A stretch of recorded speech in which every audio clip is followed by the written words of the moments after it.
आपकी तो एक एक्स थी, उसका थोड़ा सा बताइए ना। It was very clear. Relationship शुरू हुआ था 2014 में, 15 में शुरू हुआ था, जब मैं 12th स्टैंडर्ड में था। उससे पहले मेरा एक 15 दिन का रिलेशनशिप था एक लड़की के साथ। उसकी बेचारी की शादी हो गई। She was a very good girl. उस लड़की को आज भी मैं अप्रिशिएट करता हूँ। उसका बताता हूँ सबसे पहले। उसको, वो पहली लड़की थी जो मेरी गर्लफ्रेंड थी। 11th स्टैंडर्ड में मेरी पहली गर्लफ्रेंड बनी थी। उससे पहले मेरी कोई गर्लफ्रेंड नहीं थी। मैं बुलेट चाइल्ड था बचपन में। तो इस लड़की के साथ जब मेरा रिलेशनशिप, मतलब बचपना होता है, हमें नहीं पता कैसे अप्रोच करता है, मैं बहुत लॉयल था। मैंने उसको प्रपोज किया। उसने मेरी इंक्वायरी निकाली। मेरे बाद में पता चला एक एरिया के होते हैं तो क्लोज फ्रेंड्स निकल आते हैं। तो उसने मेरे फेसबुक पे जाके मेरी कुछ इंक्वायरी निकाली। तो उसको पता चला, पहले ये पूछती है सिगरेट पीता है, दारू पीता है, नहीं पीता, कैसा घर है, ये है वो है। ठीक है, वो टाइम में मेरी फाइनेंशियल कंडीशन थोड़ी एवरेज थी। वो लड़की मुझसे ऊपर थी, तो फिर भी उसने एक्सेप्ट कर लिया मेरा प्रपोजल। हम लोग दोनों बर्थडे पे घूमने गए तो मैं किसी को कभी डेट पे नहीं लेके गया हूँ, तो मुझे नहीं पता कि डेट पे करते क्या। और मेरी पॉकेट मनी बहुत कम हुआ करती। मैंने लास्ट पॉडकास्ट पे भी देखा था, मेरी पॉकेट मनी सिर्फ 50-100 रुपीज़ हुआ करती दिन की, 50 रुपये दिन का। अब डैड को ऐसा था कि कॉलेज में अगर एक खाना भी खाओ तो 50-60 रुपये का मिल जाता है। उस टाइम पे तो 2015 की बात है, 40 रुपये मिल जाता, 30 रुपये मिल जाता होगा चाइनीज़ की प्लेट वेट। तो सबको पार्टी देनी होगी तो दे देगा। तो पापा ने मुझे दिए 700 रुपीज़। अब लड़की को डेट पे लेके जाना है, 700 रुपये में क्या होगा। तो 13 तारीख को बर्थडे था। हम लोग ने एक दिन पहले ही प्लान की थी। तो कह दिए चलो चलेंगे। हाफ डे गया। वो लड़की की वजह से मेरी अटेंडेंस फुल होती थी। अच्छा, जो फर्स्ट एक्स थी ना, मेरी फर्स्ट गर्लफ्रेंड, 15 दिन वाली। हाँ, 15-20 डेज ही चला था, 15 दिन ही चला था। मेरे को डेट्स भी याद है। 27 नवंबर को मैंने उसको कुछ प्रपोज किया था और 14 दिसंबर को हमारा ब्रेकअप हो गया था। ठीक है, तो उसके साथ मैं रिलेशनशिप में आया। मतलब वही रिलेशनशिप ही बोलूँगा यार, 15-20 दिन भी किसी के साथ रहा हूँ, डेडिकेटेड रहा हूँ, तो मैं मानता हूँ उस चीज़ को। तो रहे बर्थडे के दिन जाने घूमने की, वही मिलते नहीं थे, सिर्फ चैट्स होती थी। मैंने उससे पहले किसी लड़की को टच भी नहीं किया था। I will be very clear on that. उस लड़की को जब पहली बार जब तुम किसी फेमिनाइन को टच करते हो, देन यू शिवर, तुम शिवर करते हो as a boy, when you don't know anything about girl, एक अपोजिट जेंडर का क्या टच होता। तो मैं बहुत डरता था कि मुझे समझ नहीं आता था मेरे को कैसे प्रेस करना चाहिए, मुझे कैसे संभालना चाहिए। उस टाइम पे मैं हमारे सो कॉल्ड रणवीर अलाहाबादिया भैया की वीडियो देखता हूँ एक लड़की को कैसे अट्रैक्ट करे। तब से मैं देख रहा हूँ उसको। ठीक है, और ऐसी बैग्स पहनो, ऐसे कपड़े पहनो, दाढ़ी रखा। अरे मुझे दाढ़ी अभी भी परफेक्ट नहीं आती। वो टाइम पे तो सोचो कुछ नहीं आती हो, बाल ऐसे कौन सा आती है। हाँ, और शर्ट मस्त जैकेट जैसा शर्ट पहनता था। कॉलेज में भी बहुत कम लोगों से बनती थी, पहले से ही बहुत कम लोगों से बनती है। तो उस लड़की को मैंने प्रपोज किया, उसने हाँ बोला। बर्थडे के दिन घूमने जाना था, पापा ने 700 रुपये दिए। हम लोग गए ग्रोवेल्स करके एक मॉल है कांदीवली ईस्ट में, मैं जहाँ रहता हूँ मुंबई में, वहाँ गए। तो हम लोग खाना खाने बैठे। अब खाना खाने बैठे तो मैंने पिज़्ज़ा ऑर्डर किया पिज़्ज़ा एरियो से। तो उसका एक पीस 350-250 रुपये का था। मैं बोला माँ कसम इतना महंगा एक पीस। मैं तो बैठा बैठा अकेला 2-3 पिज़्ज़ा खा जाऊँ, मैं तो इतना खतरनाक हुआ। वो बंदी के लिए लेके आ, मुझे कहती है तुम्हारे लिए नहीं लाया। मैं बोला आप दोनों के लिए। जेब में पड़े 700। ये तो 700 में से 350-250-300 चले गए। जाने का आने का खर्चा भी तो है। बेचारी को मैं चल के लेके गया 1.5 किलोमीटर। वो चल के आई भी, उसने कुछ रिएक्ट भी नहीं किया और वो खुश थी। खाया, फिर डेजर्ट तो कुछ दिलाना पड़ेगा यार, कुछ तो खाना पड़ेगा मीठा। तो मैंने 200 रुपये की आइसक्रीम की स्कूप ली। 350 और 200 550, बचे कितने जेब में 150 रुपये। ठीक है, 700 थे। अब उसने मुझे कहा तू कुछ खा नहीं रहा। मैंने बोला मेरा बर्थडे तो मेरा उपवास है। ये मेरा सच में स्टेटमेंट था। मुझे कहती है तू झूठ बोल रहा, ऐसा हो ही नहीं सकता। मतलब सच में मैं नहीं खाता हूँ बर्थडे के दिन। मैं बोला कैसे बताओ, मेरे पास पैसे ही नहीं है। ठीक है, घर गए। घर जाने के बाद घर पहुंच गया मैं जैसे तैसे, पैसे 150 रुपये पड़े थे, उसको छोड़ा, ड्रॉप किया, फिर हाँ था मैं रिक्शा में घर चला गया। घर गया तो घर वाले, मेरे घर पे तो ऐसे मेरे पापा ही सारी पार्टी अरेंज करते थे बर्थडे पे सबको बुलाने के लिए। मेरी गर्लफ्रेंड को तो नहीं बुला सकता ना, क्योंकि मेरे पापा बहुत स्ट्रिक्ट थे, उनको तो पता भी नहीं था ये सब चीज़ों का। परसों की मेरी ट्रेन थी गाँव चलने की, बर्थडे के तीसरे दिन, और सैटरडे को बर्थडे था। संडे में उसको मिला नहीं, उसके मैसेज फ़ोन कुछ आए नहीं, और मंडे को मैं उसको मिला तो मैंने उसको बुलाया तो उसने मुझे इग्नोर करना शुरू कर दिया। जब उसने मुझे इग्नोर किया तो मैंने पूछा मतलब क्या हो गया अचानक। मेरे को डाउट हुआ कि पैसे नहीं थे इसलिए तो उसने बोला ऐसा कुछ नहीं है। तो मतलब क्या रीज़न क्या है? And she was like that के घर पे पता चल गया सबको, मैं तेरे साथ नहीं रह सकती प्रतीक। मतलब कैसे पता चला? तो मेरी एक फ्रेंड थी, शिखा नाम था उसका, अब वो कहाँ है क्या पता नहीं कुछ, उसने बोला था कि प्रतीक के साथ डेट कैसी रही। उसकी मम्मी ने फ़ोन उठा लिया था, आवाज़ थोड़ा सिमिलर था, तो उस चक्कर में हमारा ब्रेकअप हो गया। उस बंदी ने उस दिन से लेके आज तक मेरे से कांटेक्ट नहीं किया। ये 15 दिन वाली है। हाँ, ब्रेकअप कर लिया उसने, फिर किसी के साथ रिलेशनशिप भी नहीं बनाया, उसने सीधा शादी कर ली। और एक उसके बाद वाली का क्या उसके हुआ बाद वाली बहुत खतरनाक थी। वो जब आई मेरे लाइफ में, she was a good person in a start, अच्छी थी। उसको पता था मैं फाइनेंशियली इतना स्ट्रांग नहीं हूँ, शी वॉज लाइक दैट, तो सपोर्टिव थी कभी कभी। But end of the moment उसको मेरा बिहेवियर थोड़ा टॉक्सिक लगने लगा। टॉक्सिक इन सेंस ऑफ कि तुम मुझे लोगों से बात नहीं करने देते, अच्छा, तुम्हें क्यों मेरे मेल फ्रेंड से प्रॉब्लम है, और ऐसी चीजें चलते चलते अचानक उसने ब्रेकअप कर दिया। तो 8 साल के रिलेशनशिप, 8 साल का रिलेशनशिप था, कुछ तो प्रॉब्लम आई होगी जो ऑन ऑफ बहुत चलता था। ओके, ऑन ऑफ और हाँ, मेरा करियर तभी सेट नहीं था, तो मैं ये सोचता हूँ कि चलो अच्छी बात है, छोड़ दे, करियर सेट नहीं है तो या तो चांस दे या तो छोड़, दोनों में से एक जगह पे रखे, बीच में लटकाने वाला नहीं कि तू टॉक्सिक है। तो मैं फिल्म मेकिंग में एडिटर था एक कंपनी में वो बहुत बड़ी हस्ती है वो लड़की, तो उसने ब्रेकअप किया। ब्रेकअप करने का रीज़न यही था कि तू टॉक्सिक है। ऑन ऑफ पूरे 8 साल में ऑन ऑफ बहुत चलता था, breakup patchup, breakup patchup, breakup patchup, breakup patchup. तो मुझे इस बार भी ऐसा ही लगा यही होगा, ब्रेकअप पैचअप ही होगा, पर इस बार वो गायब हो गई 3 महीने के लिए। और उसने मुझे कहा कि डेस्टिनी में अगर कुछ लिखा होगा then of course we will be together. ये सबसे बढ़िया अच्छा ऑप्शन है छोड़ने का। ऑप्शन नहीं है, शाना बंदी बोलते हैं। साला बंद हुई, बता, अच्छा ऑप्शन है छोड़ने का। तो मैंने बोला ठीक है, बोल रही है 8 साल से साथ में, तो कुछ तो सोच समझ के बोल रही होगी। तो 3 महीने बाद मुझे बहुत सी चीज़ें पता चली, जैसे virtual cheating, online cheating, physical stuff and all online. तो भैया मुझे कैसे पता चले? मैंने कहा ना कोई चीज़ छुपती नहीं है, एक फ्रेंड के थ्रू और सारे प्रूफ्स के साथ, A to Z प्रूफ। वो लड़के को मैंने फ़ोन किया, कहता ना कि एक लड़का अपनी एक्स पे सोए हुए शेर के जैसे नज़र रखता है, कोई आँच नहीं आने देगा जब तक वो किसी और से डेडिकेटेड नहीं है। That was also my scene. लड़के को मैंने फ़ोन किया, उसको मैंने सिंपल बोला भाई ये क्या है? बोलता तेरी बंदी आई थी, मैं क्या करूँ? मतलब पहली बात तो मेरी बंदी नहीं है, दूसरी बात मैं उसको बहुत सालों से जानता हूँ, तो ये तूने गलत किया, जो भी किया है ना ये। तो कहता है कि ऐसा वैसा, ये मुझे गाली देने लगा। मतलब मुझे सिर्फ मिलना है तुझसे। तो बोलता मैं मिल नहीं सकता, क्योंकि इसने बता रखा होगा कि भाई अगर उससे मिलेगा तो मैस करेगा। मुंबई में मैं 3 जनरेशन से मैं मुंबई में रह रहा हूँ, तो कुछ तो पहचान होगी मेरी कहीं ना कहीं। वो लड़का मिला नहीं, वो लड़के ने मुझे A to Z सब कुछ बता दिया। अच्छा, कि ऐसा ऐसा ऐसा ऐसा ऐसा है, भाई मेरी गलती नहीं है। मतलब जो भी हो, मैं तेरे को ऑफकोर्स मैंने ये पूछा कि अगर तेरी बहन के साथ कोई ऐसा करता तो? बोलता मुझे कोई प्रॉब्लम नहीं है। तो उसको मार के भी क्या करूं? जिसको अपने फैमिली की ही नहीं पड़ी है, उसकी माँ या उसकी बहन के साथ कोई ऐसा कर ले, वो बातों में है सिर्फ, नहीं वो इंसान के मुंह से पता चलता। अच्छा। मैंने उसको खुद बोला कि मैं इतना बेकार हूं ना कि I will seriously do this with your family. मैं चाहूँ तो मैं ऐसे बंदे हैं मेरे पास। जो एक होता है ना कि जब बहुत शांत होते हो तो आप सब समझ के शांत बैठते हो, है ना। जो इंसान बहुत एग्रेसिव होता है ना, बहुत शांत होता है अंदर से, वो सब चीज़ें कर सकता है, पर वो करता नहीं क्योंकि उसको उसके कॉन्सिक्वेंसेस पता है। तो मैंने उसको सिर्फ इतना बोला, ये तेरे घर वाले तेरी बहन के साथ तेरी माँ के साथ होता, then he was like that कि अरे मुझे कोई फर्क ना पड़े अगर उनकी चॉइस हो तो। मैंने बोला फिर तो तेरे जितना कैरेक्टरलेस बंदा मैंने आज तक नहीं देखा, क्योंकि उसका एक सेगमेंट है, वो गर्लफ्रेंड नहीं बनाता, गो विद द फ्लो, जैसा चल रहा वैसा चलने दो बस। कमिटमेंट नहीं देता। इसके साथ किया। अब ये शौक कि इसको इतना कुछ कैसे पता चल गया, मतलब अगर मैं हाथ डालूंगा तो मुझे सब कुछ पता चल जाएगा। अब वो लड़की का मेल आईडी मेरे पास था, क्योंकि हम लोग दोनों साथ ही में यूट्यूब इंस्टाग्राम का काम करते थे।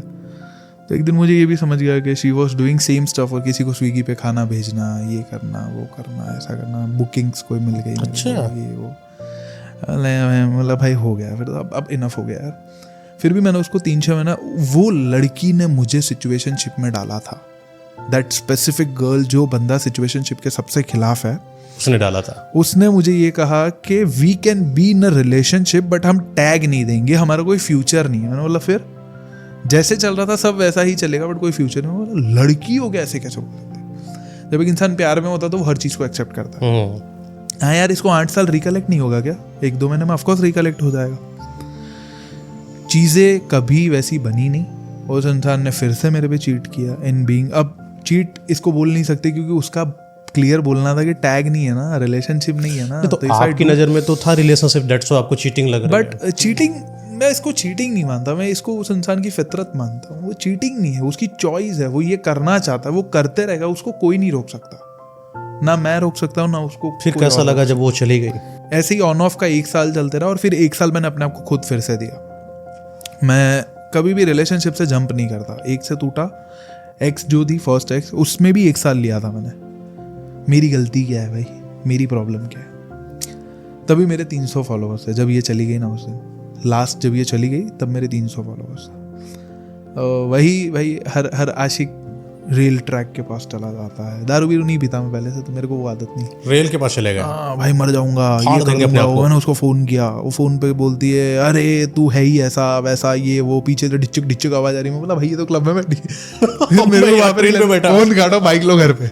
हाँ, मैं यहाँ पे मर रहा भाई, इसको कोई टेंशन नहीं भाई।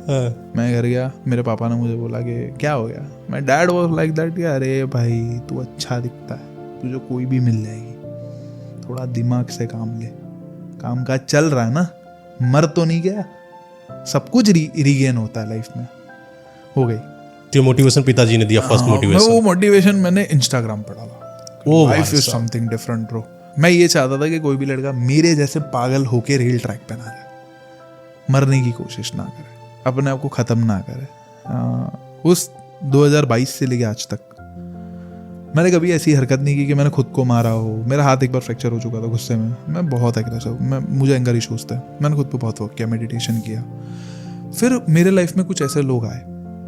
एक बहुत अच्छे दोस्त हैं मेरे, विजय विक्रम सिंह, बिग बॉस के नरेटर है, जो स्टोरी नरेट करते हैं, उसको मेरे क्लाइंट थे। बट उनसे मेरी अच्छी दोस्ती हुई, तो उन्होंने मुझे इमोशंस सिखाया। उनकी आवाज़ बहुत अच्छी है, उन्होंने ही मुझे बोलना सिखाया। और मेरी एक्स ने मुझे एक बार कहा था कि लड़का कितना भी स्मार्ट दिखे, लंबा तगड़ा जैसा भी हो, अगर उसकी आवाज़ में दम ना हो ना तो कुछ नहीं कर सकता। मैंने मेरी आवाज़ पे वर्क किया। मैंने माइक मेरे पास पहले था, मैं पहले गेमर था, मैं गेम खेलते रहा, वो मेरे साथ गेम खेल गई। ठीक है, मैं गेमर था, मैं 24 घंटे पबजी खेलता था, वैलोरेंट खेलता था पूरे दिन। हेडशॉट दे गई वो।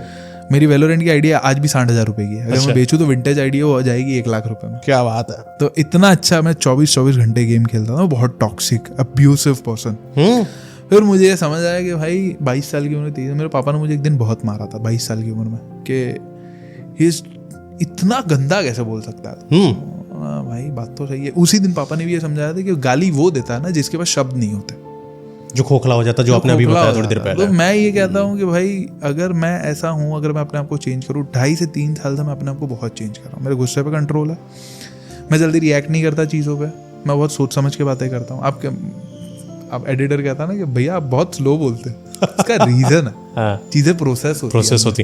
तो आपकी जब गर्लफ्रेंड चली गई तो आपने चीज़ें जो सीखी हैं, क्या सीखी? इस दुनिया में कोई परमानेंट नहीं है। 8 साल बाद भी कोई इंसान धोखा दे सकता है, और जब कोई धोखा देता है, जाओ बाथरूम में रो, मुंह पे पानी मारो, चीख लो, इमोशंस को कभी होल्ड मत करो, जितना रोना है रो लो, बट बाहर निकल के लोगों को ये कभी मत दिखाना कि भाई मैं टूटा हुआ। और किसी लोगों का लाइफ में से चला जाना बहुत इंपॉर्टेंट। 300 फॉलोवर था 3 लाख पे, वो कुछ सिखा के गई। दैट उसने सिखाया कि अपने वोकल पे वर्क करो, एग्रेशन पे वर्क करो। गुस्सा बहुत जल्दी आ जाता है। लिबर्टी देना सीखो लड़कियों को, टॉक्सिक मत बनो। लिबर्टी तो आज भी मैं नहीं दूंगा, क्योंकि मेरे को पता है जब लिबर्टी दी है तब मैं चीट प्रॉब्लम में आया हूँ। लिबर्टी क्या है? तो फाइनली अब आपकी लाइफ इंप्रूव है पहले के कंपैरेटिव? मैं ये कहता हूँ मेरी लाइफ अभी स्वर्ग है। मुझे बहुत रोक टोक थी, मैं कहीं जा नहीं सकता था। अरे मुझे वो इंसिडेंट से याद है जब आपने बताया कि 700 रुपये में मैं फर्स्ट डेट लेके गया, और आज आप अपनी ही कार में ले जा सकते हो, कितना भी क्या मांगती हो सब दे सकते हो। मैं ये कहता हूँ कि देखो, अगर कोई लड़की पैसा देख के आ रही है ना, तो वो लड़की मेरी नहीं। बट मुझे फर्स्ट गर्लफ्रेंड के ऊपर, फर्स्ट जो एक्स है मेरी, उसके ऊपर मुझे इसलिए ज़्यादा रिस्पेक्ट है, वो क्लियर्ड थी अपनी चीज़ों को लेके, उसने कभी मुझे लटकाया नहीं। आज उसकी शादी हो चुकी है, मैंने आज तक उसको कनेक्ट नहीं किया और ना मैं कभी करूँगा। बट आई सीरियसली, मैं तो इन दोनों को कहता हूँ, भगवान इन दोनों को खुश रखे। कोई इंसान आता है लाइफ में, कुछ सिखाता है और चला जाता, बट दूसरे के साथ वो चीज़ ना करे। आज मैं जैसे फॉल्ट में हूँ, मैं जितना इमोशनली अवेलेबल हूँ ना, इस दुनिया में कोई नहीं हो सकता। मैं इमोशनली बहुत अच्छा इंसान हूँ। मैं जितना इमोशनली तुम्हें समझ सकता हूँ उतना कोई नहीं समझ सकता। तभी ही तो लोग मेरे पास काउंसलिंग लेना आते। मुझे एक लड़की कल ये कहती है काउंसलिंग में, मैं ना आपसे 15 दिन बाद फिर से आऊँगी, हर 15 दिन पे। मतलब क्यों? बोलती है कोई नए बंदे से बात करने से अच्छा आपसे इमोशनल टच रखूँ, कोई यूज़ तो नहीं करके जाएगा। मैं बोला, एक और ने कहा था आप पैकेज शुरू कर दो, मंथली पैकेज आपसे बात। मतलब क्या करोगे बात करके? कि नहीं, आपके थॉट्स ऐसे, आपके बोलने का तरीका वैसे, क्या मैं अच्छा लगता। वही है ना कि यूनिवर्स जो चीज़ छीनता है जब आपसे, तो एक वजह से छीनता है। That is great. और जब कोई लेकर आता है तो कुछ आपकी आंखों में आंसू है। इमोशन तभी भी अंदर आ चुके हैं। इमोशन देखो, मेरे वो फील आपने जो स्टोरी फील करी कहा है कि हर कोई मेरे को वीडियो के कमेंट्स में कहता तुम्हारी आंख बहुत अच्छी है। कल एक इंसान ने ऐसा कहा कि आंख इसलिए अच्छी है क्योंकि आप रोए बहुत। तो मैं सोचा हाँ बात तो सही। भले ही अब आपकी वो गर्लफ्रेंड चली गई, यादों से निकल गई, लेकिन आपको वो चीज प्रोसेस हुई अभी जस्ट। जिस चीज ने आपको हर्ट करा था वो चीज आपकी शक्ल पे दिख रही है। इसका मतलब ये नहीं कि आपको अपनी गर्लफ्रेंड की बहुत याद आ रही है, जस्ट लाइक कि मैंने भी क्या पल बिताए थे, क्या मोमेंट्स थे। मैं ये एक चीज अभी भी कहता हूँ कि I don't want that girl in my life. मुझे 2015 का प्रतीक फिर से बनना है, क्योंकि वो जो खुश हुआ करता था ना, वो आज का प्रतीक है। मैं कोशिश करता हूँ, मैं आज भी रोड पे ऐसे बॉलिंग डालते डालते चलता हूँ। मैं आज बहुत मस्ती करूँ। मैं कुत्तों को तो ऐसे उठा लेता हूँ रोड पे। तो I used to be like child. मेरे को जो पर्सनली जानते ना मयंक भाई, आप मुझे नहीं जानते पर्सनली मुझे बहुत कम लोग जानते।